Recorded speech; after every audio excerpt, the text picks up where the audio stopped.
welcome you to the session today on Walking the Walk, Connecting Social Justice Values to Your Organization's Work. We are so happy to be joined by Rosa Beltry, Caitlin Burke, and Jesse Neeblis. But I'm going to let the three of them introduce themselves. So at this point, we will stop sharing our screen, and Rosa, Caitlin, Jesse, it is all yours.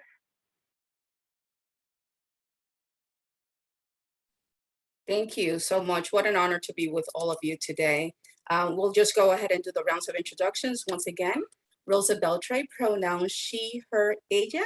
I am the president and CEO of OESV, Ohio Alliance to End Sexual Violence, as well as an Afro-Taína Latina in this movement, and honored to be with all of you today.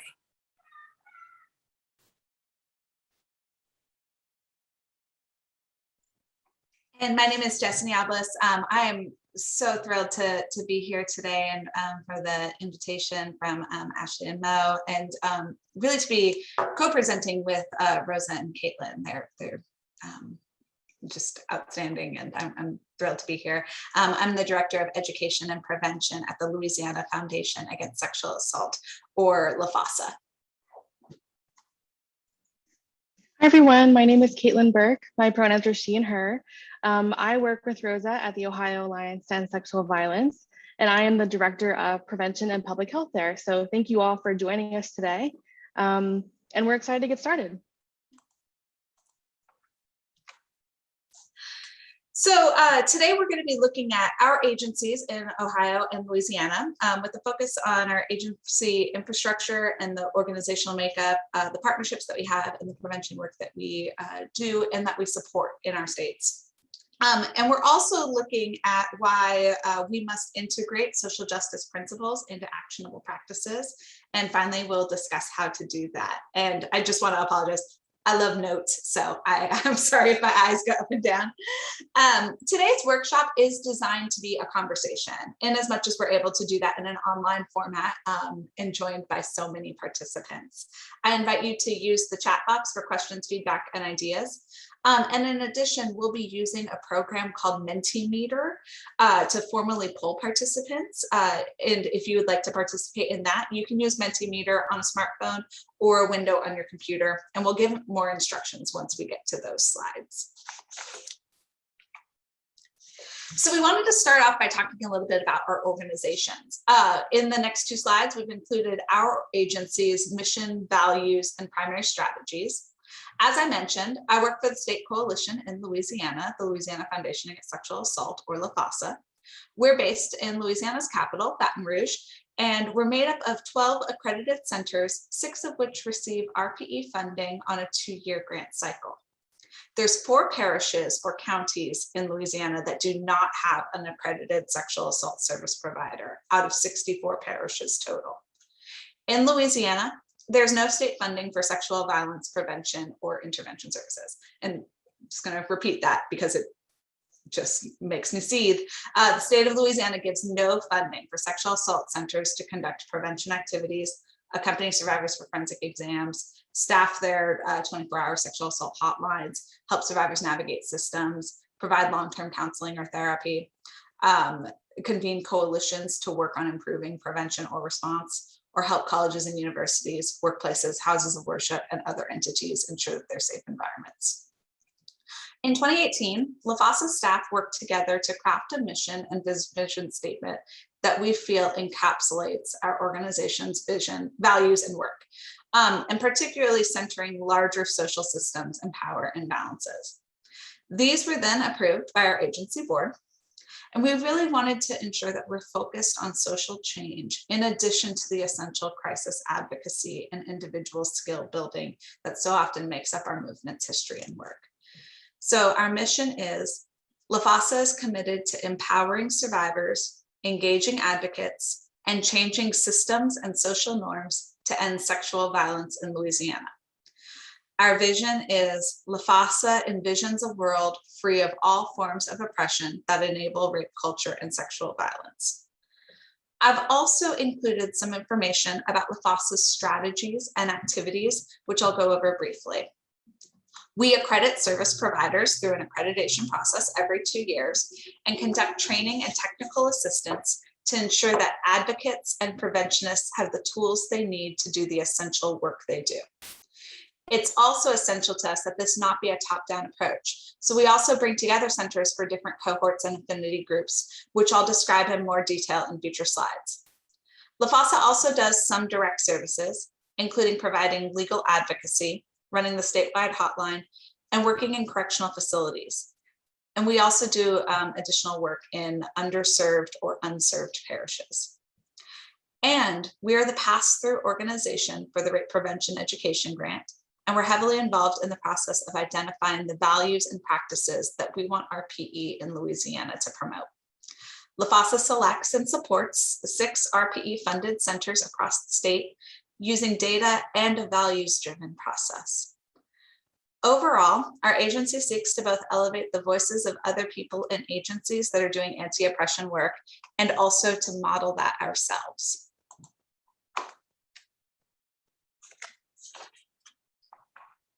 Thank you so much, Jessie, for the information and background on LaFosa. What an honor. And we're all in distinct places. OESV is actually in a very different position. We are not a pass-through of any of the fundings, but we do support the work. We're actually one of the fundees of the rape prevention education through the Ohio Department of Health. But we are the training and technical assistance provider for the other 11 rape prevention education programs and also part of the Delta leadership team within the state. Within our mission, as you will see, Ohio statewide coalition, we use an anti-oppressive lens to advocate for comprehensive response and rape crisis services for survivors to empower communities to prevent sexual violence. There are currently 35 rape crisis centers in 88 counties, which OESV is the umbrella. We do all of the public policy as well as training and technical assistance, the collaboration and community engagement, the leadership and capacity, prevention and public awareness. But it is so important that we actually recognize that the end goal of our organization is to have a state of Ohio that is free of sexual violence. But in order to do that, we have to do it with an intersectional lens as well as an anti-oppressive lens. So as you're diving in within the conversations that we will be having, all 3 of us today, which each one of you, and understanding the dynamics of social justice and being and moving beyond performance, right? We want to come from a place of love and understanding, but also a place of accountability. We will be here to challenge you, but also to talk about our successes and challenges as we do this work with intentionality, right? OESV as a whole, we also just received a great increase with the rape crisis funding, which is managed by the Attorney General's fund. And we advocate for the government to be able to provide us a line item. And we were able to get $10 million for a rape crisis center for this cycle and $7.34 million for the next. What allows us to have a little bit of flexibility, understanding that even though there are 35 rape crisis centers and only 12 get RPE funding, work is being done, right? And how from a coalition standpoint, from a community of practice in preventing sexual violence, we could also motivate and move the needle forward. So all of our funds are not only allocated for advocacy, but they're also allocated for prevention. So all of our programs actually work within our model of what it is to prevent sexual violence at campuses, K-12, and doing so with an anti-oppressive lens, which is extremely important to understand. And that's how we inform and shape public policy within our state, understanding that we are all affected by funding, that we have the best intentions, but how can we do this with the survivor in mind? So you'll see our strategies, our mission, and we'll come aboard, and we're focusing on, yes, 10 million from the AG's office, well, actually from the governor's office, but the AG is the actual pass-through and manages, because we want to continue to have a relationship with our Rape Crisis Center of training and technical assistance, and being able to hold them accountable with love in the way that they provide services to survivors. So we'll continue to have those dynamics of how we do it at the macro level, how Caitlin is involved in doing the work and training all of the others, but also just being intentional in the way that we present ourselves in doing this work, and understanding the dynamics in which we live and the needs that each of our states actually have.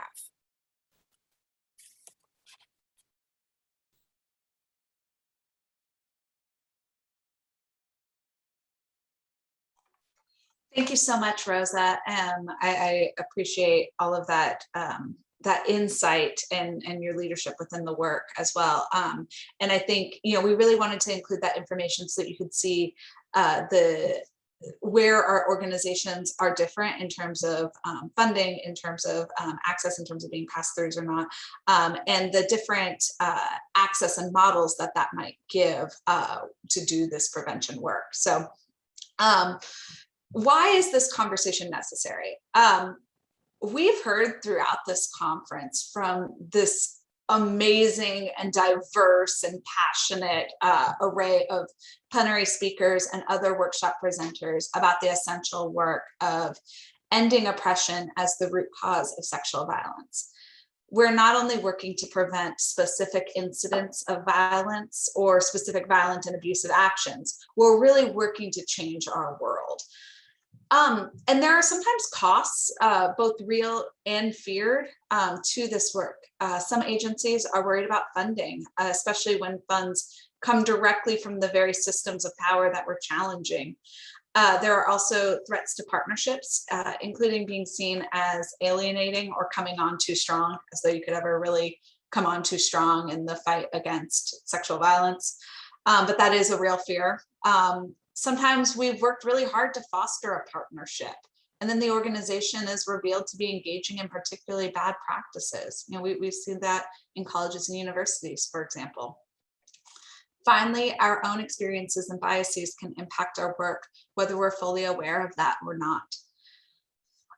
And we know that many of our agencies have issued statements in response to high profile and particularly heinous incidents in our communities or on the national stage. And these are important tools for articulating our agency's values and making connections, especially the connection between interpersonal sexual violence and state violence at the hands of officers or the police, or in immigration detention or in correctional facilities, for example. So we really wanted to explore how we can build and expand on those statements and turn them into action. So this is the first Mentimeter that we have.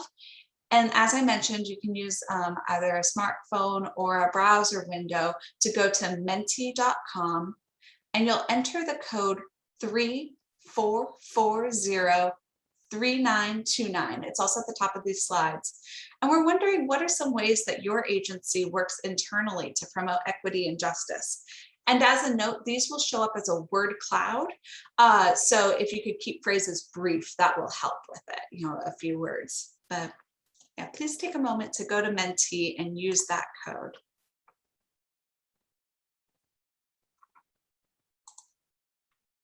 It doesn't.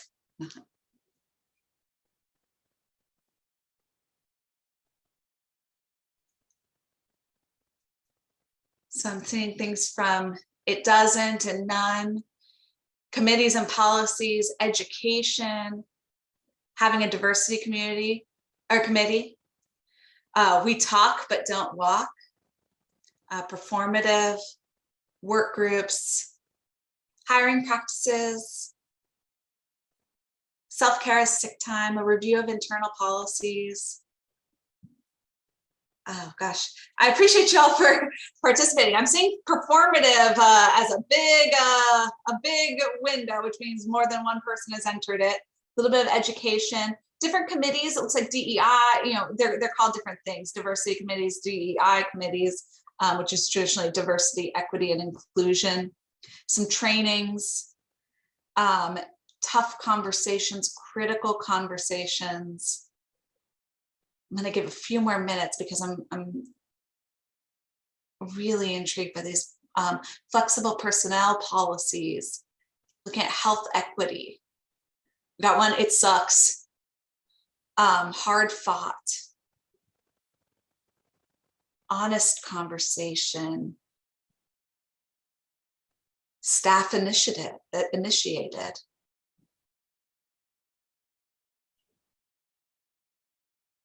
Good PTO time, bottom up review, book clubs, self-care and pay equity.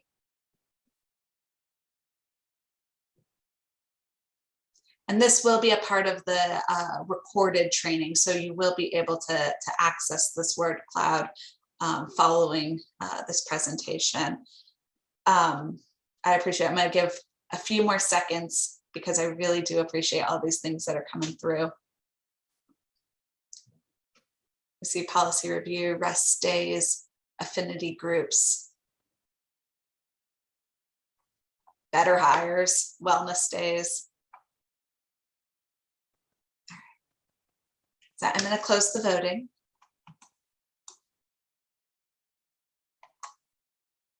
Thank y'all so much for participating in that. And I've got another one, so keep those participations going. Now you're going to go ahead and use the same code. You may have to refresh the screen or refresh your browser.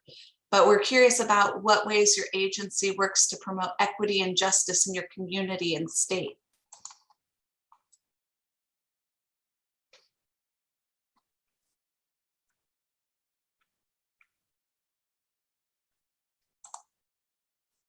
See education, again, it doesn't. I see a lull, government involvement, centering the last girl.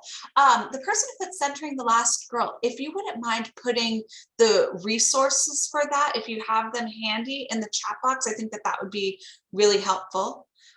For us, by us, policy review, hard conversations, community outreach. Again, I'll talk, no walk. Cultural competency. Good question. Thank you. We knew that it would inspire some conversations for sure.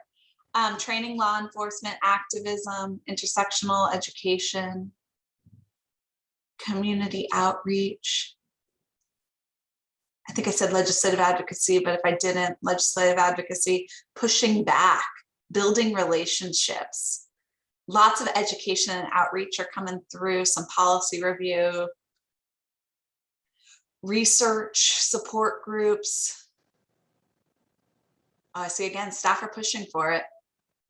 I think a lot of times that is how it happens. Like you have bold staff members who are making a really strong stance, providing resources. I do see a surface level. I think I saw a social media post. Being proactive instead of reactive, which is huge. I do see us too scared of pushback. Modeling, paying people, yes. Nothing beyond awareness, cultural humility, proactive, upstander versus bystander. I'm going to give it a few more minutes. And I also want to invite you, if you have additional things that can't quite be captured on the word cloud, to please put those in the chat box. And I appreciate, we did get some last girl resources. I appreciate that. It's a concept that I'm familiar with, but I'm bad at multitasking. So thank you for putting those in the chat box for folks. I do see also in the chat box things around promoting training between agencies. And also an offer to help with social media, which I appreciate. So some of the things that have come up are healing circles, monthly trainings, writing to officials, racial diversity series, investing the time to do this. That's a huge and often underutilized thing, is recognizing the time and resources that come into these. Being loud in white spaces, offering services, see a lot of partnerships, trainings, things like that. So I'm going to go ahead and give me a few minutes and we'll I'm going to go ahead and stop it. 5, 4, 3, 2, 1. So thank you for these and for your insight. We're going to be using Mentimeter one more time closer to the end of it. And I also want to encourage you to utilize the chat box as much as you feel called to, because we really do want to have these things, these lessons learned, the sharing opportunity and this collaboration be a huge part of this presentation. Some of the things that we talk about may be very familiar to you. They may be things that your agency is already doing. And if so, we applaud that. You may also be able to help us to, I know in my part of this, I am very honest about times when we need to continue to dig deeper into our programs. And so I would welcome your insight on that, especially. So please do utilize the chat box and the Mentimeter when it comes up. If I could add, I think it's important to keep in mind we had these two different questions from different perspectives. We had one that was on the organizational level and one that was more external facing. And so today we're going to be talking about different strategies, both internally, but also externally. I think a lot of times we can be a part of organizations that, like Jesse has said before, like puts out some statements that sound really nice, but internally isn't really doing the work. Or thinks that they're doing the work, but isn't quite getting it right, which will happen. So we will be talking about a spectrum of kind of things that we've used, but also making sure that we're also doing the work internally and not just outward facing with our communities. Exactly, that's a really great point. All right, so now we're going to launch into our strategies. So I'm going to kick it back to Ohio. Thank you, tons. Caitlin, since you talked about the premise about some of the work internally, why don't you talk about a little bit about what we're doing internally in Ohio with our prevention programs? Absolutely, yeah. So I'm a pretty firm believer that we can't really be doing the work in prevention externally if we're not doing the work internally in our own organizations. So we'll talk a little bit about some specific prevention activities towards the end of this discussion, but a lot of what we've been doing within our own organization that is trickling down to our prevention programs is around funding. One of the things that we're doing is we're looking at our funding. We are building relationships with our funders that we might not have had before, in the sense that we're able to have open conversations with them about what needs to be happening in terms of incorporating social justice and anti-oppression work. We talk a lot about needing to go to outer levels of prevention, but there hasn't been a lot of information on what that looks like. And so part of that is working internally outward. And so making sure that our organizations are following some of the practices that y'all put in the Mentimeter, looking at their own policies, looking at workplace policies with organizations that they are working with.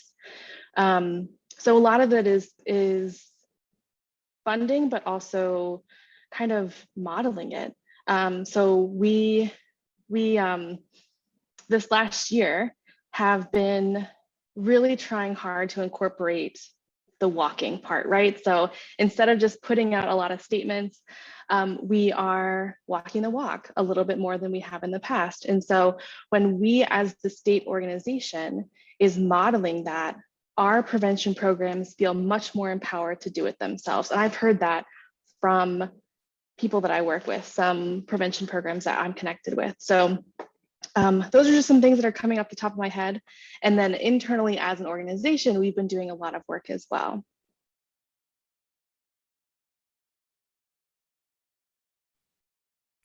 Thank you. And with that work, right, it encompasses the board, the funding structure. I know that when Sandra actually started the conference, she mentioned fear. Um, and that is so important, right? So what are we fearful? And we talk ourselves being a movement, but movement is about action, right?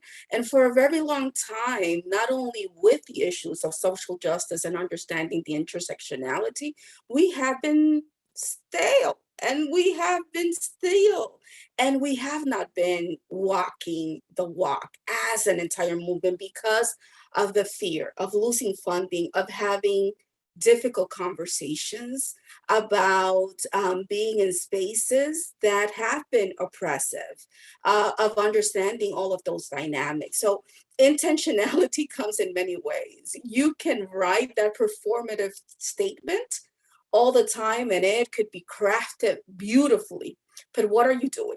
So from an organizational perspective internally, especially within the midst of COVID, so we were not just confronting a pandemic that had never been experienced, right? And many of our agencies had to be closed, people sent home, understanding those dynamics, but also knowing that there was lack of access. Our programs had lack of access to hotspots, to the ability of creating a space of doing work from home, right?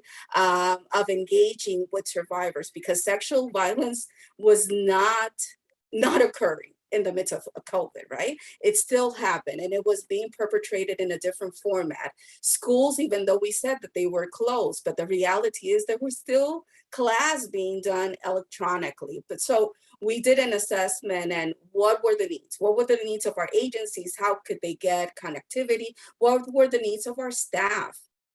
So when you're asking for some of the importance of, let's hear some of what are those strategies to be able to do. So everybody was at home. We were closed like everybody, but everybody was at home to be able to continue to do the work, but also recognizing that there were additional layers of stress that we needed as an organization to not just have 4 self-care days.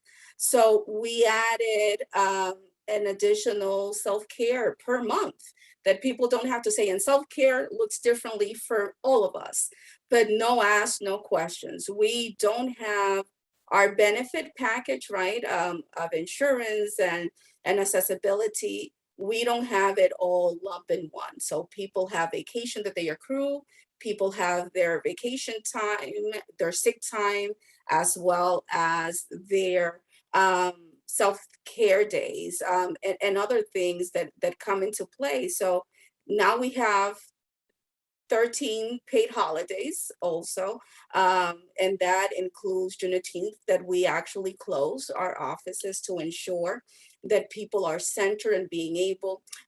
We have summer Fridays, and summer Fridays are the reality of on Fridays. And yes, we're here doing this conference on a Friday, but it is that you work your 40 hours, right, on your week, and hopefully on Friday you have it off. You can enjoy some of the weather, especially now that it's coming, but it's also recognizing that we all present trauma in different ways and that we need time to disconnect, to recharge, to engage. So from that organizational perspective. And then it's also about, what do you need from us to be able to do your work? Yeah, so, well, not necessarily longer days, Monday to Friday. So the reality is that in our organization, mostly everybody is an exempt employee. We work more than 40 hours. So it is Monday through Thursday, or working your 8-10 hours at different times. There's not an 8 to 5, 9 to 5. It's depending on need. So we don't micromanage. And then you get your Fridays off. Or you work 8 hours Monday through Thursday, and then 4 hours on Friday, and have half a day, and that is not counted as taking time off from your vacation or anything in that manner. But it's also about being intentional, about having internal conversations, critical conversations. What is the need and how do we engage? how does the board look? And also knowing that there are fundings that we might not want to pursue or actually be involved as we're trying to integrate the social justice within our organization. And again, social justice looks in many ways. So not only COVID, but we were also in 2020 going through the aspects of civil and racial unrest. That is the elephant in the room. Yes, we could have all of these dynamics about how COVID and mask and social distancing and closing our doors and ordinance and recommendations come to mind. But the reality of, hey, the civil unrest that we actually have is a toll. And I'm going to talk as a Latinx, as a Black woman, Black Latina woman of color. It is exhausting. It is exhausting. Exhausting. It is exhausting in being in spaces where we continuously have to show up, to train, to teach, to speak, to have you and invite you come along and do the work. It is exhausting to not trust any of our white allies, any, because within that civil unrest, we noticed that there was a green light where people really showed their true colors. So how can you run an organization and how can you do it at a macro level, still knowing that sometimes your enemy is sitting right beside you? Woo! That you're talking with funders that might pull the rugs, right? Because they don't believe in any of that. Then when you're talking about the dynamics of defunding the police, you have to go a little deeper and understanding that you have to define that you have to be intentional. When you have board members also that might actually say, ooh, I cannot continue doing this work because you guys are too out there. And that affects, but this is real. This is work and this is what we need so that it's not performative. We do not need from any of you for this to be a Hollywood show or movie. We're done with the movies. Show us with the money, show us with the intentionality, show us with your conversations, show us with your policies, show us that you care, show us doing it without having it to be reactive, but that it's part of your policies, that you're thinking about, that we really do not care to have El Día de la Raza off or October, Day of Discoverance, but we really do want to have Juneteenth off, that has more value. Let's talk about understanding those dynamics of what do people need? And yes, most of our organizations received CARES Act and received funding to be able to do the work and continue to be operational. So how did you shift some of your language, not only in procedures to be able to continue to do the work externally, but recognizing that internally, 96 to 92% of your workforce are survivors themselves. In the midst of civil unrest and in the midst also of a pandemic. How do you grant people, and it's not grants, it's earned time. Again, we work a lot of hours that are not paid, are encompassed in our salary, in our compensation package. But how are you recognizing that people are struggling, that they need to readjust, that some might be affected in different ways than others, that people might need time not only for self-care, but they also need time to get counseling, to heal, to disconnect, to meditate. How can you also recognize as an organization that now that you have everybody, whether it's hybrid or working from home, that they have higher bills on their light, gas expenditures? So can you give them an additional stipend to cover? And that's what we did as an organization. So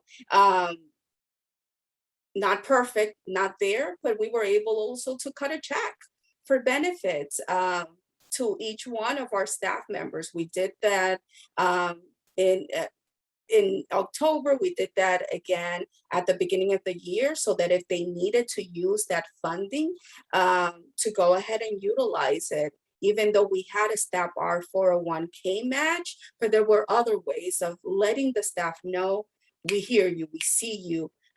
We know that this is hard. I'm walking the walk right with you. And also letting our organizations know how they need to treat their members and their staff in order to continue to do the work, and why it is crucial and important in being able to focus in doing that. So what is it that you need? Not only technology, not only equipment, but do you need a mental break? Do you need to take a walk? Do you need funding because you cannot afford additional fees to cover your mental health? So that's what OESV did from an integration social justice perspective, besides pushing the bar of having the position statements that we have, not only virtually, but putting it out. Conversations and letters from the directors to me. What am I expecting? And doing so not only from a perspective of recognizing that I am a woman of color, a Latin, Afro-Latina sitting in this position, that I am hoping that their way of interacting and even our staff way of interacting has nothing to do with the fact that I am the person in leadership position, but that when I leave, this will continue to be the work because it is rooted in the way that we can actually eradicate sexual violence and be true to the mission. And Kaylin, I'll hand it on to you so that you could say a little bit more. And Jesse, but there was a question that said, do you have any part-time staff? We do not have part-time staff currently. Part-time after the changes in Ohio, and actually from law is consider employees that are 30 hours or less. Most of our staff is full-time. We do have 2 staff on administrative roles, but the reality is that we don't pay minimum wage, even in administrative roles. So all of our staff is exempt employees. We do have a good network of volunteers and interns that also benefit from some of those benefits that we actually have to offer. But if we did have employees that were part-time within our bylaws as well as employee handbook at the discretion of the board and myself, they would be able to go ahead and also participate in the benefits that the rest of the staff would actually have. So we do things all across the board. And before I pass it on to Jesse and Caitlin, there was one particular thing that we did. We received a 76% VOCA cut within our funding and in our agency, in the smack of everything else going on, which actually hinders, right, some of the work. But that's why we fight so hard for other fundings and being able to have it. So when we recognized this cut that was also affecting a lot of our direct member services, some of the grants that we apply with the Department of Justice were actually to help our other programs be able to get, when you're making and talking about the work with advocates, medical advocates, we recognize that a lot of our hospitals were rural, that they did not have the ability to actually connect, that advocates were still working from home, couldn't come into the hospital. So we were able, why the pay cut from VOCA? Not from, well, the cut from VOCA. Our state for the last 3 years actually went ahead and utilized the funding that they were allocated. So from a state perspective, we utilize all of our VOCA fundings the way that it needed to occur. So now from a state perspective, we're also feeling the cut at the beginning, which a lot of states are not feeling, right? So out of the 50 states, there are only 11 that are really feeling all of the cuts right now because they have exhausted their VOCA funding. But we went ahead and ordered tablets and laptops and hotspots for all of our rural hospitals so that they could continue to connect. We went ahead and apply even within RP to be a CARES Act or COVID pass-through agency where 5 other agencies actually received funding that was not RPU related to be able to continue to enhance their technology and be able to do the critical work. So recognizing, right, this hierarchy and capitalism, yes, is important. It's also part of that oppression. But how can we be equitable? So when we saw that cut, it was either, hey, we let people go or we bite the bullet. And I asked the staff, let's bite the bullet. Will you join me in biting the bullet? And nobody gets a raise, but nobody gets cut. And we yes, and what Annette said, and VOCA is just one of those funding streams. All of the funding streams, if we see them from a fiduciary format, are very oppressive in the way that they create their deliverables and the ways that you compete, right? But we went ahead and we asked, so this is going on, this is gonna affect, right, but we want to be true to the mission. We want to be true to the organization and the talent that we hold. So all of us, including myself, we didn't get a raise at all. And we had a hiring freeze. We went on moving, and I thank the staff for that.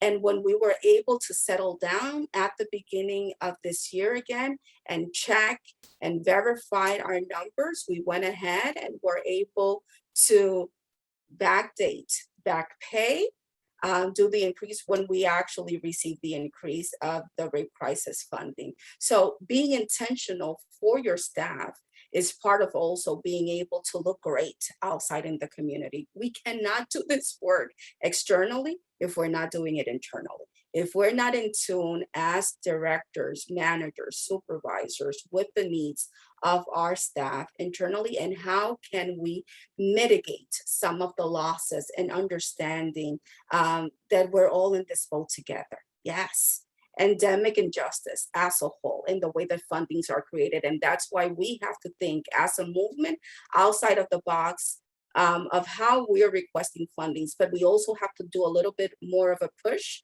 from our providers, our grant funders, in understanding that this has nothing to do with politics, that it is nothing to do with who sits in office, that the right thing to do is to be able to fund organizations, to be able to trickle down the funds while holding people accountable, but to do the work with intentionality and with a social justice lens.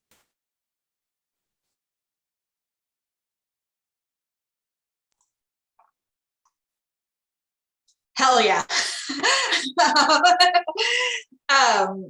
Yeah, no, I want to co-sign and agree upon all the things that Rosa said, and also, you know, provide some information about how we approach this organizational question here in Louisiana, and really talking about 3 main parts: staff and member center learning, grant funding, and personnel at LAFASA, at the coalition. So with staff and member center learning, so in addition to the, you know, general, more standard training and technical assistance that LAFASA provides, or, you know, brings in an outside facilitator to support our staff and people at member centers, LAFASA also really works to build community and collaboration across agencies. We convene 4 affinity groups for personnel at our agency and our 12 member centers. These include the White Aspiring Allies group, which I co-lead with a member center staff person, the LGBTQ+ advocates group, the Survivor Advocates group, and the Advocates of Color group, which is our longest running affinity group. Participation in these affinity groups is 100% voluntary. It's not tied to anyone's grant deliverables, and it's ebbed and flowed. And we're in conversation now, kind of the facilitators amongst ourselves, about the best ways to recruit and retain members, especially since so many people are, you know, zoomed out, and the issues can be difficult to discuss. You know, it can be really hard to to build in the space. The groups for LGBTQ advocates, survivor advocates, and advocates of color have traditionally been more support group oriented, which allows members to freely discuss issues of racism, homophobia, transphobia, and victim blaming that they face both within their organizations and in their work in sexual violence prevention and survivor services. The White Aspiring Allies group is designed to challenge participants to affect change within their organizations and in their work with communities. And in addition to these affinity groups, there's a really strong cohort of RPE funded prevention coordinators. And we meet on a bi-weekly basis for collaborative learning, sharing, a bit of commiserating. And we believe that the supportive work is crucial to collaboration, shared learning, and challenging internal issues that arise within our agencies. In terms of grant making, our RPE program is very locally led, and it's influenced by the different communities in which the funded organizations work. And I'll get into program specifics in a later slide, but from an organizational perspective, I consider it essential to demystify and break down public health concepts that can sometimes be a barrier to entry for many people. These public health concepts are crucial to grant writing, and really RPE funding has them embedded. It's sort of the way that it's set up now. And so what we have decided to do as our best step is to try to demystify it and work with centers to understand how their existing work and how their planned work really does fit in with this. And so kind of break down the language and the jargon. And in addition, a lot of my RPE work is dedicated to advocating for and giving permission to funded organizations to be creative in their approaches, especially around COVID-19. So we recognize that the COVID-19 pandemic intersects with the ongoing epidemics of sexual violence, racism, and societal injustice. This impacted planned program activities, especially school-based programs. It also impacted staffing in the form of staff burnout, turnover, illness, and leave to care for families. Louisiana is a state that's all too familiar with disasters and consistently ranks low on rankings of social determinants of health because of the oppression and abysmally low funding for these services. And these pandemics led to issues of re-traumatization and also shifting priorities related to prevention programming. And so as a coalition, LAFASA tries to support the agencies through these changes, and that sometimes required being a buffer with leadership, both within the organization and with the funders, to articulate the barriers that they're facing in doing the planned programs, or to help convey why the programs are less traditional sexual violence prevention. And then personnel, LAFASA personnel. When hiring, we want to ensure that staff are used to thinking critically about sexual violence, power, privilege, and oppression. We'll sometimes ask prospective staff members about root causes of economic inequality, sexual violence, or other power imbalances. It's not a trick, it's not a gotcha. It's really just to see like if and how the candidate is thinking about these issues from an individual level or from a macro level perspective, or both. LAFASA also sees budgets as moral documents, and staff salaries and benefits reflect what we want to see in the world. This includes well-compensated staff, adequate time off, and a robust benefits package that supports our physical and mental well-being, as well as our future retirement. It's important that our agencies don't fall into the nonprofit industrial complex where we expect less from our own agencies than we do for for-profit capitalist entities. Our work is valuable, and so are we. Do we have anything that we want to add for organizational before we shift to partnerships? Rosa or Caitlin?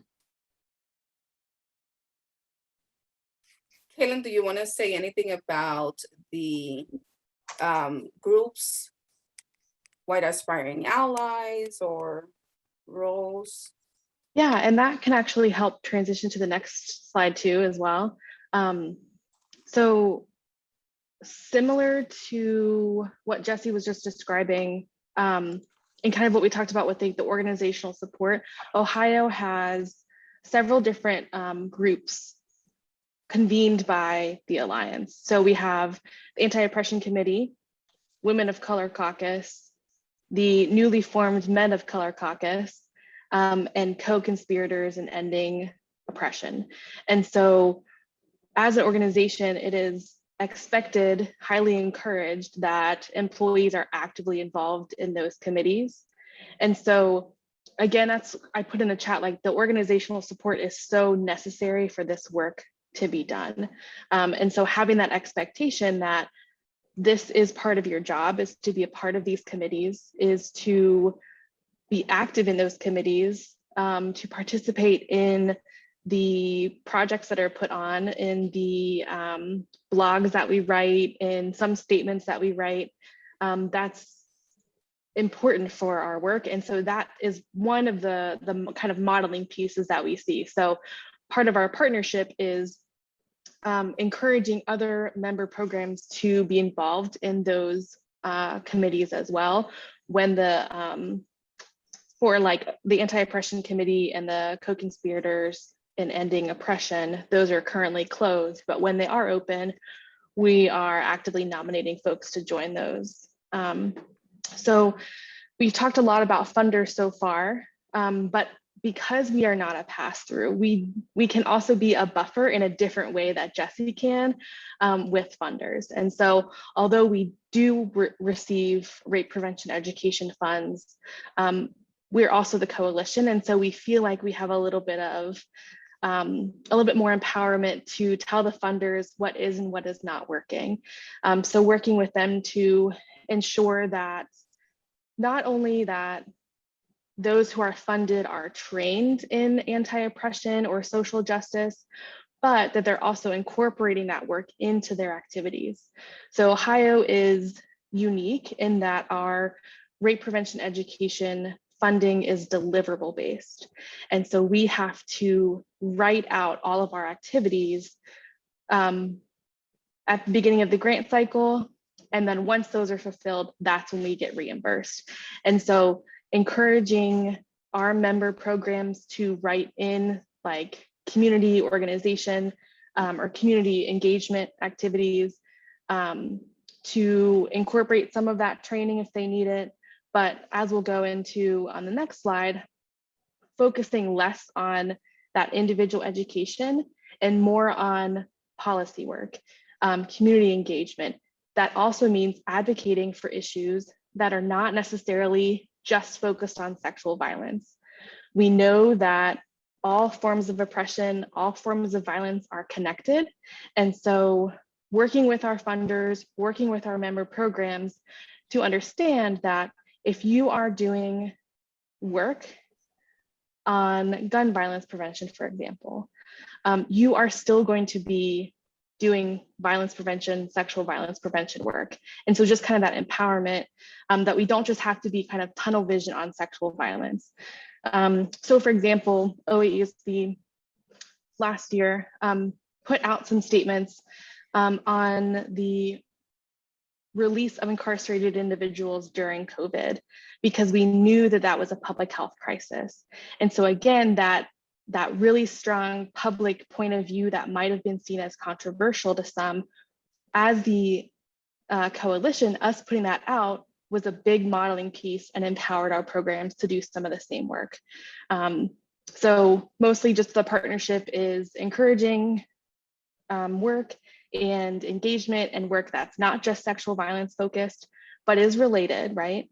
And then also increasing our partnerships, increasing our understanding of how different forms of oppression are connected, and actively having people do that work.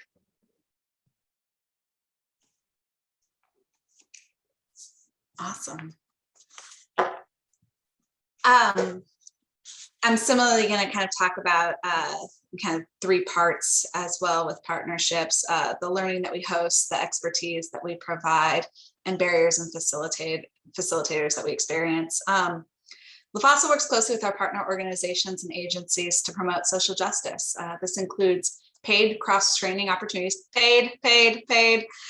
especially on stigmatized or marginalized issues. We've held summits, webinars, and workshops focusing on racial and economic justice. Some highlights include a panel in 2019 that included folks working on immigration, unionization, sex work, and housing.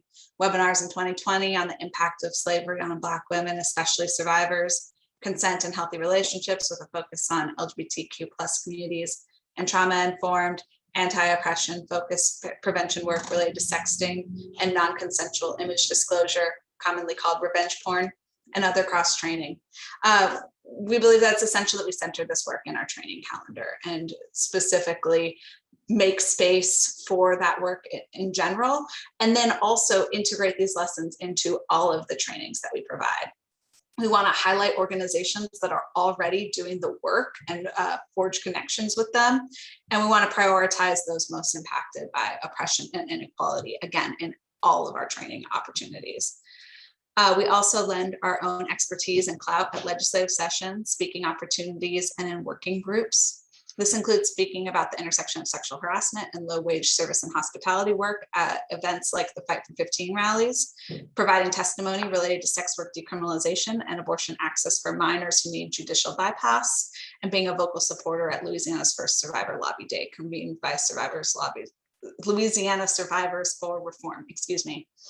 And as has been pointed out, federal funding regulations prevent us from taking a stand on these things. They do not prevent us from providing data, providing information, providing resources, but we are unable to lobby specifically. And sometimes looking at how sexual violence prevention intersects with larger issues of justice means saying no to potential partners or to existing partners, including to opportunities that would bring a spotlight and even some money to the agency. I strongly believe that we cannot allow our organizations to be used as a rubber stamp for other orgs that continue to perpetuate oppression. This has come up recently for LaFasa when we were asked to do a training series for an organization that had protected sexual predators who used their positions of power to abuse vulnerable children and adults. We had a long conversation and some follow-up communication and some stalling with the executive director, and they were unwilling to be open and honest about the strategies that their agency was implementing to ensure that this did not happen again. And ultimately, we did not pursue that relationship.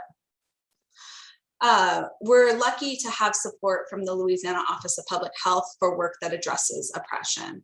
I recognize that this is not the case in every state. However, positive collaboration between the health department, coalition, and local agencies has strengthened Louisiana's RPE program, maintained trust, and it's really been the best option for our communities. And I'm really grateful for funders who have recognized that. And focusing on oppression also aligns with public health principles. For example, a key phrase we often use is shared risk and protective factors, or SRPFs.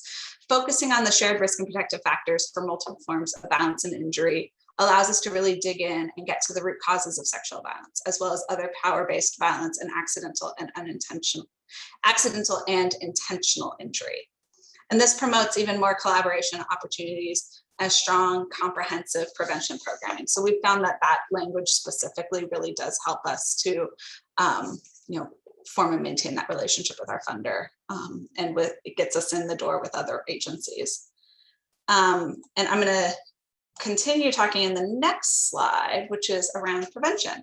And so along those lines of shared risk and protective factors, LaFasa works with a multidisciplinary team called Injury Free Louisiana. This is a program that we adapted after attending Injury Free North Carolina, so shout out to them. And alongside the Office of Public Health's Bureau of Family Health, the Governor's Office on Women's Policy, Louisiana Children's Trust Fund, the Louisiana Coalition Against Domestic Violence, and a local agency called The Haven, we work to provide support and build multidisciplinary teams across the state who are working on different forms of violence and injury. We use the Connecting the Dots technical package to help teams identify the community level root causes and protective factors that influence these issues. And we know that those are often rooted in oppression, things like income inequality, limited social supports, and a lack of collaboration among service providers. By getting to the root of these issues, teams can challenge inequity within their communities and prevent multiple forms of injury and violence. A secondary impact of this program is we get to break down the public health speak with local partners, which I addressed earlier. And I also want to say that all centers do prevention and social change work in their communities as a part of their core missions to end sexual violence. Those are part of our accreditation standards. And we really want to recognize that even the ones that do not receive RPE funding, as I mentioned, 6 of Louisiana's 12 centers receive that funding. Their key missions and their key work is to end the need for sexual violence services. We want to end sexual violence. And so there's excellent work being done, including work that is not funded by RPE. But as I mentioned, LaFossa plays a significant role in the design of the RPE program in Louisiana. This includes crafting the request for proposals for funded organizations.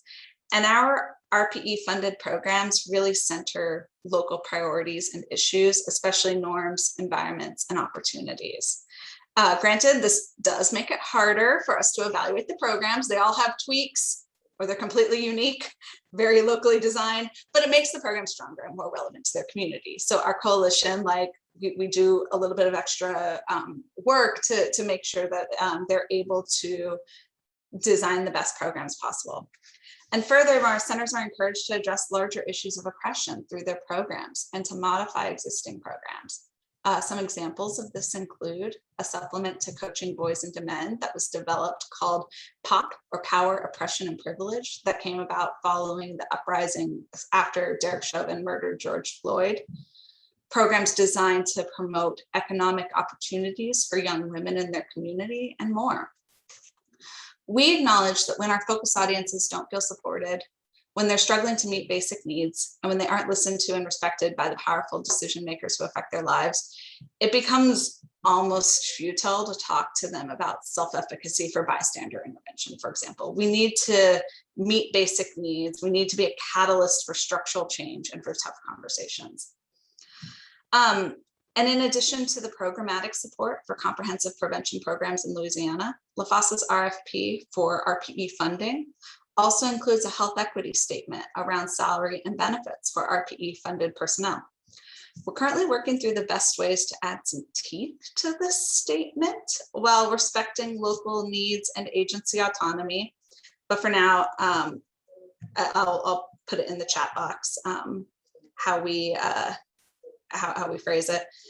And then finally, as I mentioned in the previous slide, we show up. Because LaFossa's prevention program is 100% federally funded, we can't do lobbying, but we can provide data. And we make it clear that in order to end sexual violence in Louisiana, we must be strong voices for true social justice. I want to pass it back over to Ohio. Thank you, Jessie. And before I pass it on to Caitlin in that part, this concept that we have, whether we're federally funded or not, that we cannot do lobbying, what we do is educate, what we do is advocacy, and we have to start changing that language and not being afraid of our public policy work, right? And you're not lobbying from your unrestricted fund, or unless you have a 501(c), you could go ahead and hire a lobbyist to do that. But what you do at the State House, what you do to bring forth education, to understand those dynamics, is advocacy at its full intentionality. Advocate to prevent harm from being done. You're advocating on a public policy level to be able to go ahead and ensure the curriculums are being created with students in line, right? So those dynamics, and I think that it's very important within our movement, our coalition, and our direct service providers, that we start changing the dynamics and being so fearful of losing federal funding when we actually say, we do an advocacy day. Advocacy day, everybody get together and we're educating. OESV believes that preventing and responding to sexual violence is best accomplished within a human rights framework. Point blank. Not just showing up to show up, not just wasting mileage time, but it's through understanding that it has to be with a human rights framework. That means that every person should be able to live free from oppression and violence, and that individual survivors have the right to self-determination in their healing from sexual violence. So that means at times disconnecting from the same spectrums, right? Or the same funders or things that are demanded or requested that people do, whether it is to receive education or to receive services in advocacy. We are also committed to addressing the root cause of sexual violence. By eliminating sexual violence requires public awareness, outreach, and education, which is prevention, in a very comprehensive manner that will eliminate the complex needs of survivors and shines the light on all forms of sexual violence. And to that end, it includes and accounts for diversity, equity, and inclusion, but also intersections of all forms of oppression and marginalization in the prevention and intervention efforts. It is very easy when we talk about social justice and even prevention or advocacy or education that we do this in an affirmative action way. Oh, we're checking the box. We're showing up. Here we are. But the reality is we could talk about all the diversity and equity programs, DEI, women of color, anti-oppression committees, all of this. We could be invited at the table, but if I am invited at the table and I see no representation, the intent was never for me to be there or to have a voice. So when we talk about action, when we talk about DEI, when we talk about the prevention efforts and understanding paid education and how are people showing up, it's knowing that we have to do this with intentionality, that it is more than DEI, it is more than an affirmative action toolbox, and that it does take leadership. It takes pantalones. And if I can say, it takes cojones, valor to do the work. To do the work. To talk to CDC. It takes valor to talk to your RPE funder. It takes valor to talk to your Department of Police. It takes valor to go ahead and put out a position statement, but it takes much more valor to be intentional and truth on the words and the work that needs to occur. It takes valor to evaluate and determine the way that we have been doing this prevention. It's not working. That it's not a one size fits all. It's not. We talk so much about impact and intent, but the reality is that we don't model that many times in the way that we even carve the language when you're a pass-through agency and people receiving funding, that it does look performative. Oh yes, we're doing this. No, you're not. What are you doing? Who's doing the work? Do we have people as tokenism doing the work? As educators, as presenting in marginalized communities? Do we understand those dynamics of what it is to be marginalized, underserved, underrepresented, to continue to be in the same cycles of those funding streams? Yes. So changing those dynamics is important, and understanding also from a prevention lens work, how are you leading? Especially at a macro or individual level, right? Because leadership is based on inspiration, not domination. It is based on cooperation, not intimidation. It is based on showing up, but it's also based on reevaluating if what we're doing makes sense. And sometimes what we are asked to do does not make sense. And how can we hold back and say, this is not going to work at this time? From a funding perspective, from a funder's perspective, from an organizational perspective, we need to do a pause if we really want to be intentional. Caitlin, the floor is yours.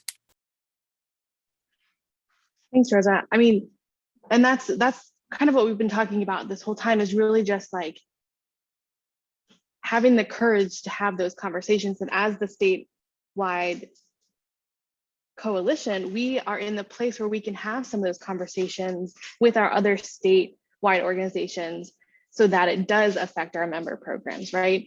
And so, as I've seen in the chat, and as Rosa mentioned, when it comes to prevention, we can't just have a blanket kind of scaled up program for the entire state. For Ohio, that won't work. We are very rural, but we also have a lot of urban areas as well. And so programming will look very different there.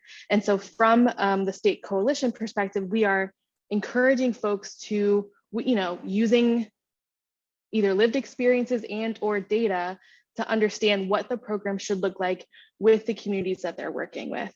And yes, that also includes policy work. So although our policy work at the agency is technically in a different arm, that's still very much prevention. And so if we are creating policies and laws within our state, hopefully they're going to be the strong backbone that we need to do the other prevention work. And so a lot of the work that we've been doing in the state is just encouraging folks to not just rely on that individual education, and definitely not just on awareness, because that's not going to be enough. We know it's not going to be enough. And especially when the pandemic hit and schools were closed, a lot of our programs were left wondering how were they going to meet those deliverables, because all they were really doing was individual education in schools, which looked very different. And so this was a time for us to say, we have been encouraging everyone to move outside of just school-based prevention work, moving into some of that policy work, moving into having relationships with folks in your communities, whatever that community looks like, and who, there's going to be multiple of them. And we also didn't want folks to just say, okay, I have this grant, I have to meet these deliverables, so you have to let me into your school and talk about sexual violence prevention. When in reality, sexual violence prevention was probably not on the top of most people's minds during this once in a century pandemic. And so how do we look at prevention where it's not just focused on sexual violence specifically, where it's not just relying on young people to increase their knowledge? Because like we saw in the Mentimeter in the beginning of this presentation, that's what a lot of our organizations are doing for our own selves, is just education over and over and over again. But we're not seeing changes. And so that's true for prevention as well. So just encouraging folks to do more. And so part of what we did was we created some, well, we didn't, really the local programs created work groups similar to what Jesse mentioned. And these are 6 different work groups focused on specific prevention topics that our local programs were already wondering about, already working on, and they wanted some support on. So that's one example of something that we've done to connect everyone together, to move away from just individual education and to make a greater impact. We also talked a lot about different models that we use, so the connecting the dots. Mo put a really great resource that I use a lot, which is a form of connecting the dots, but it includes social determinants of health. It includes kind of like what Rosa said, like the root causes of violence. And so that helps programs visualize what they can be working on that's still going to prevent violence. So poverty, for example, environmental factors, social marketing. How can we be doing those things, which in the long run will be preventing violence? So we also, when we're training new prevention professionals, we also send them a lot of online training and models that are incorporating anti-oppression. So if you were a part of the workshop yesterday, they mentioned the Black Women's Blueprint social ecological model. That's a really great example of an expanded public health model that is much more relevant for women of color. It's something that we should be modeling our programs off of as well. So the work groups are led by the local programs themselves, so local prevention professionals, as the statewide coalition and the Department of Health, which is the RPE funder. We intentionally said, we're gonna step away. We want this to be led by you. So we do provide, technical assistance. We've provided some training with them on building communities of practice and also ensuring that it's focused on anti-oppression, but mainly it's led by the work group or the prevention professionals themselves. So just really quickly, the work group topics are social marketing, community and environmental prevention, youth leadership, curriculum adaptation, evaluation, and K-12 policies. And I think that's it. So if Jesse or Rosa wants to add anything else to this slide.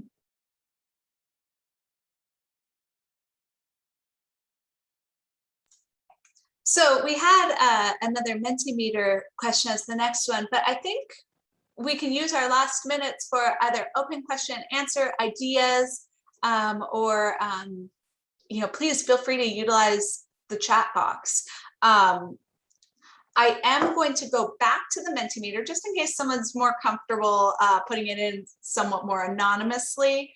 If your agency's ever avoided a public stance on a social justice issue due to concerns, what were those concerns? So I'm going to leave this slide up in case you want to put that up anonymously, but really feel free to use the chat box to kind of talk, ask any questions you have. Any ideas that were sparked by this conversation? Yeah, losing funding.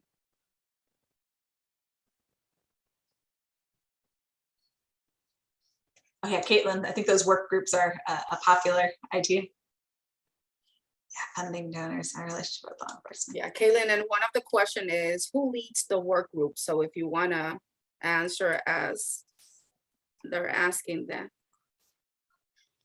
Yeah, so those are different prevention professionals. So from around the state, so folks they were able to sign up on their own. They didn't have a set limit of how many they had to join based off of their funding, whatever was interesting to them, whatever they wanted to learn more about. And then us as the state coalition, we're just there to provide that technical assistance.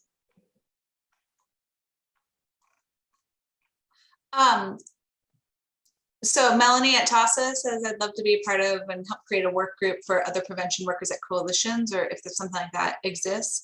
I know we've been kind of brought together sometimes by CDC and NSVRC for the virtual learning opportunities, but I think something more ongoing is a great idea. Corey's talking about in rural northern Minnesota, they had avoided the George Floyd topic because they're an all-white organization, but the board continued to do their own education on DEI. And I think that that's an interesting perspective. It is, and it's valid, right? And understanding, is avoidance fear or lack of understanding, right? And we don't have to at times duplicate, and that's one of the things that we ask our member-based agencies, right? If they feel uncomfortable in any aspect, and we do the same thing with the staff, allow us, right? And just copy, paste, share. The position came from us. I'm okay with taking a lot of the heat, right? But people do need to see us a little bit more active within our communities, within our work, having a stance. And it is much more than just the board doing their work secretly.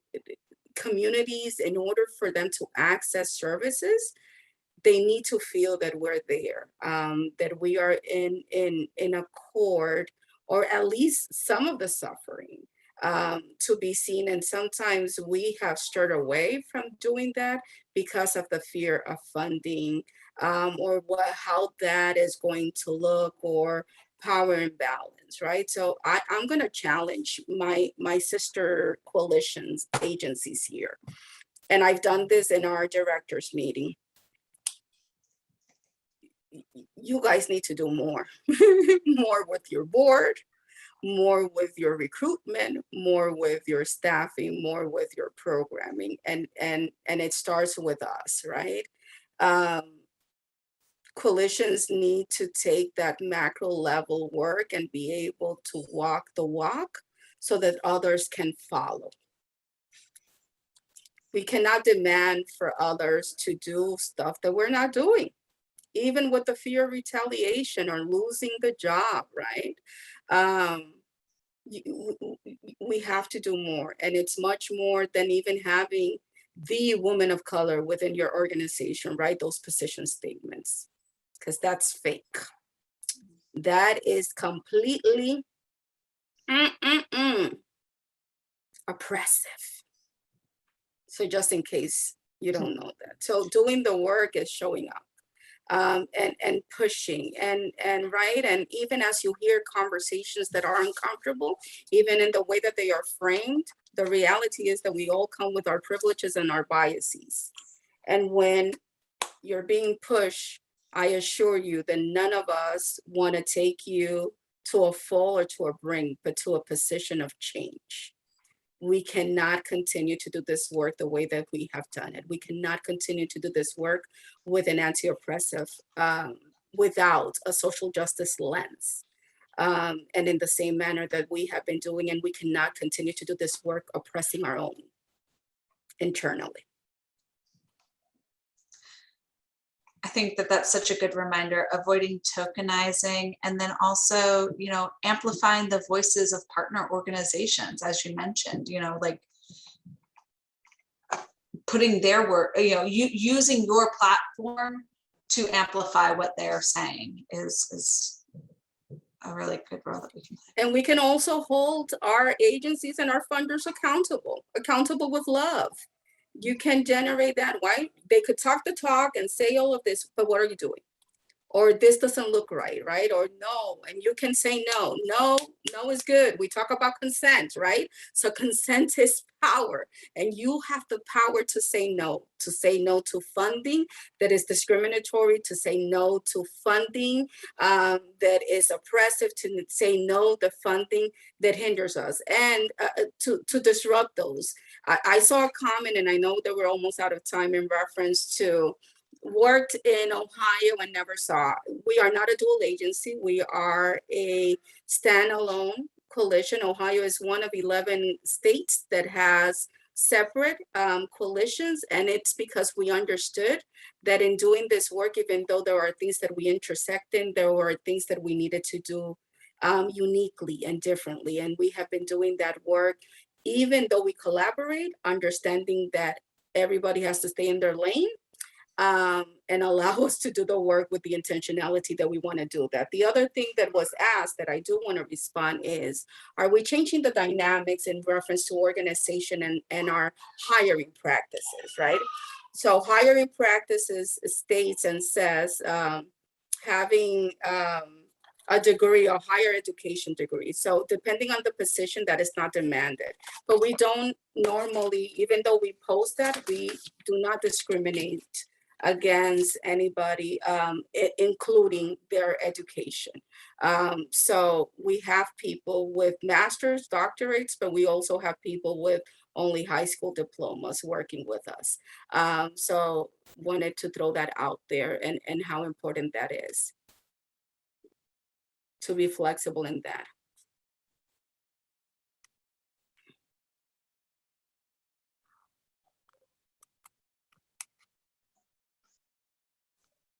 So in the last minute or less than a minute, I'm not seeing any other questions, but we're more than happy to connect with you after this and continue these conversations. It looks like we're already networking in the chat, which is really great.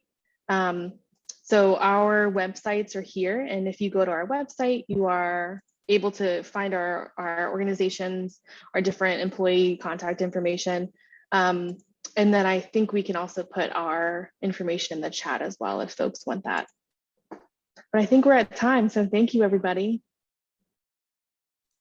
Thank y'all so much. Thank you, Thank you. Rosa. Be the Thank you, change Caitlin. agent Thank that you you, want to Jesse. be, and the advocate that you need to be for yourself and others. Thank you for all you do.